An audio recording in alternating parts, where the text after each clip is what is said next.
ایک یہودی کو رسول خدا صلی اللہ علیہ وآلہ وسلم سے چند دینار قرض واپس لینا تھا۔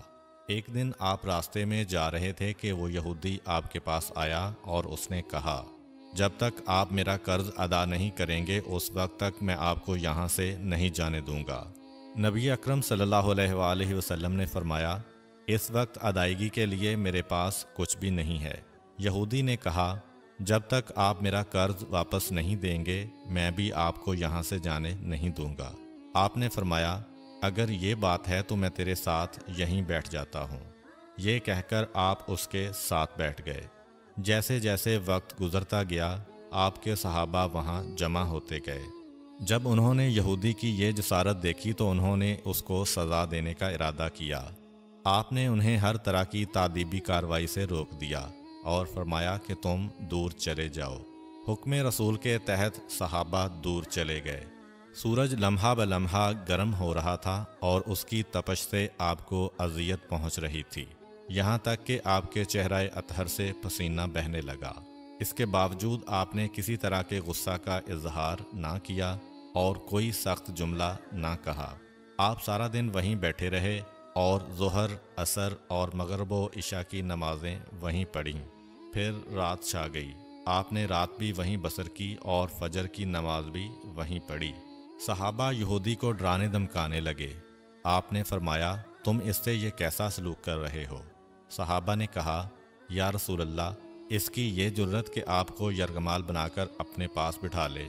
آن حضرت صلی اللہ علیہ وآلہ وسلم نے فرمایا، اللہ نے مجھے اس لیے نہیں بھیجا کہ میں کسی ہم پیمان یا کسی اور پر ظلم کروں۔ جب دن چڑھا تو یہودی نے کلمہ اسلام پڑھتے ہوئے کہا، اشہد ان لا الہ الا اللہ و اشہد ان محمدً عبدہ و رسولہ۔ میں اپنی دولت کا ایک حصہ راہ خدا میں دیتا ہوں۔ میں نے آپ کو اس لیے نہیں روکا تھا کہ میں آپ کی توہین کروں۔ اس ذریعے سے میں آپ کے پیمانہ صبر کو آزمانا چاہتا تھا، کیونکہ تورات میں میں نے آپ کی یہ صفت پڑھی ہے، محمد بن عبداللہ مکہ میں پیدا ہوگا اور طیبہ کی طرف ہجرت کرے گا۔ وہ تندخو اور سخت مزاج اور بیہودہ گوئی کرنے والا نہ ہوگا اور کوئی جھوٹی بات زبان سے نہیں کہے گا۔ اس طرح سے میں نے آپ کو یہاں رکھ کر اس بات کی تصدیق کی ہے کہ تورات نے بالکل سچ کہا تھا۔ رسول اکرم صلی اللہ علیہ وآلہ وسلم مبعوث برسالت ہونے کے 3 سال بعد تک خفیہ طور پر دعوت اسلام دیتے رہے۔ اس کے بعد اللہ تعالیٰ نے آپ کو حکم دیا کہ آپ کھل کر اللہ کا پیغام پہنچائیں اور لوگوں کو خدا کی طرف دعوت دیں۔ ایام حج شروع ہوئے تو پورے جزیرۃ العرب سے لوگ مکہ کی طرف آنا شروع ہوئے۔ نبی اکرم صلی اللہ علیہ وآلہ وسلم کوہ صفا پر چڑھے اور آپ نے بلند آواز سے فرمایا، لوگو، میں اللہ کا رسول ہوں، تم اللہ رب العالمین پر ایمان لے آؤ۔ لوگ آپ کی طرف متوجہ ہوئے اور انہوں نے تعجب سے یہ اعلان سنا اور سب کی خواہش ہوئی کہ وہ اعلان کرنے والے کو دیکھیں۔ پھر آپ صفا سے اتر کر مروہ آئے اور وہاں پر بھی آپ نے 3 بار یہی اعلان کیا۔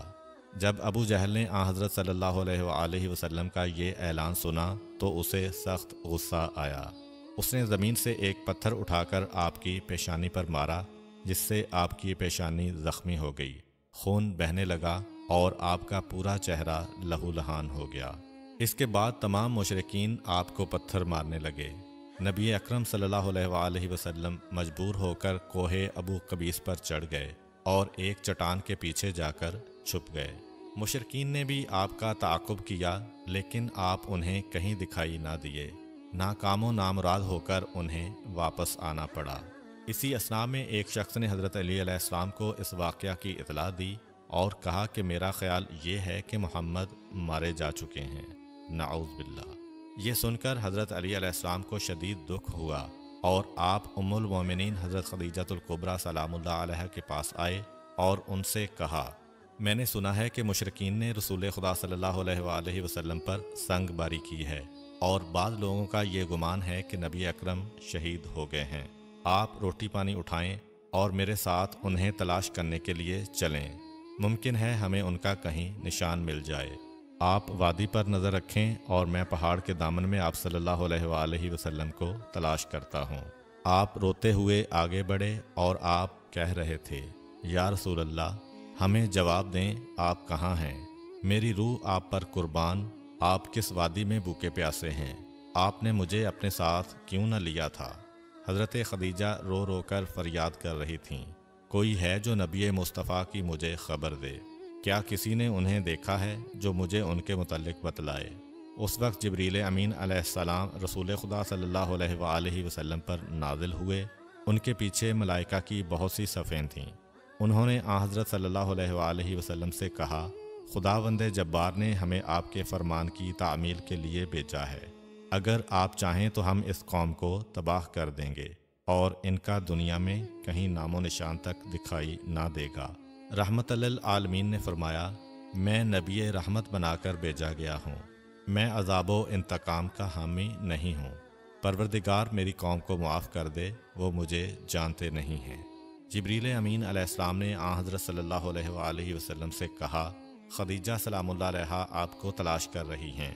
خدیجہ کے رونے نے آسمان کے فرشتوں کو رلا دیا ہے۔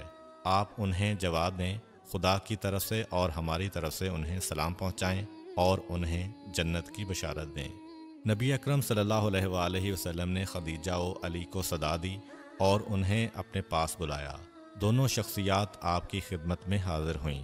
انہوں نے آپ کی پیشانی پر پٹی باندھی اور گھر لے آئے۔ جب مشرکین کو معلوم ہوا کہ نبی اکرم صلی اللہ علیہ وآلہ وسلم اپنے گھر آ چکے ہیں تو انہوں نے گھر کا محاصرہ کر لیا اور سنگ باری شروع کر دی۔ حضرت علی علیہ السلام اور حضرت خدیجہ سلام اللہ علیہا آپ کا دفاع کرنے لگے۔